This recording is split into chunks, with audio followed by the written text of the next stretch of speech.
भारत की पावन भूमि पर अनेक त्योहार मनाए जाते हैं। कुछ उत्सव ऐसे हैं जो केवल धार्मिक अनुष्ठान नहीं बल्कि मानवता के मूल्यों का प्रतीक बन जाते हैं। ऐसा ही एक उत्सव है ओडिशा के पुरी में भगवान श्री जगन्नाथ जी की रथ यात्रा, जहां हर वर्ष आषाढ़ शुक्ल द्वितीया को संपूर्ण विश्व का ध्यान आकर्षित होता है। आइए पास पल्स द्वारा रचित आर्टिफिशियल इंटेलिजेंस के साथ इस पावन गाथा के आरंभ के बारे में जानते हैं। यह गाथा आरंभ होती है द्वारका की पावन नगरी में, जब योगेश्वर भगवान श्री कृष्ण जी ने इस लोक से अपनी लीला संपन्न की तो उनके दिव्य स्वरूप के वियोग में सारी सृष्टि शोकाकुल हो गई। श्री बलराम जी और बहन सुभद्रा जी का हृदय भी इस वियोग से व्यथित हो उठा।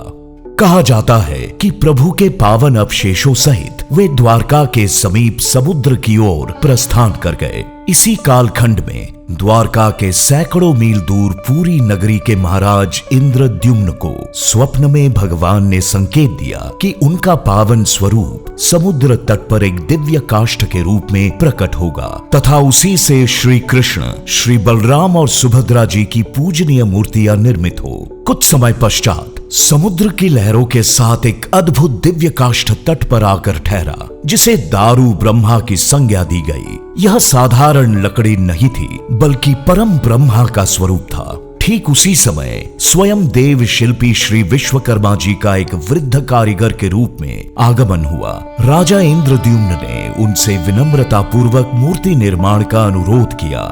विश्वकर्मा जी ने एक शर्त रखी, मूर्तियों के निर्माण के दौरान कोई भी व्यक्ति कार्यस्थल के भीतर न आए, नहीं तो वे तत्काल अंतर्धान हो जाएंगे। राजा ने ये शर्त स्वीकार की और उन्हें कार्य के लिए एकांत प्रदान किया। कई दिन बीत गए।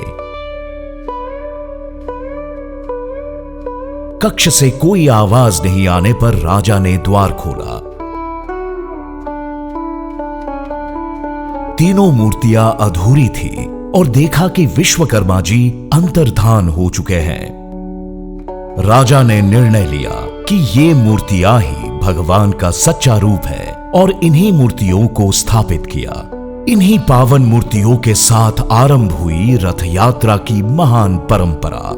हर वर्ष भगवान श्री जगन्नाथ, श्री बलराम जी और सुभद्रा जी अपने अपने भव्य रथों में विराजमान होकर मुख्य मंदिर से गुंडिचा मंदिर अपने ननिहाल की यात्रा करते हैं।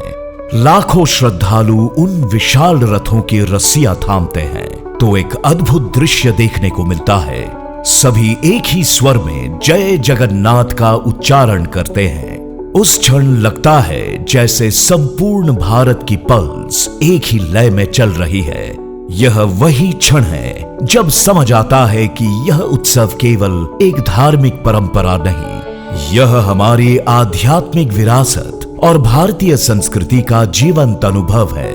जब रथ को खींचे लाखों हाथ, तब चलती है भारत की पल्स एक साथ। यही है जगन्नाथ रथ यात्रा, द पल्स ऑफ इंडिया।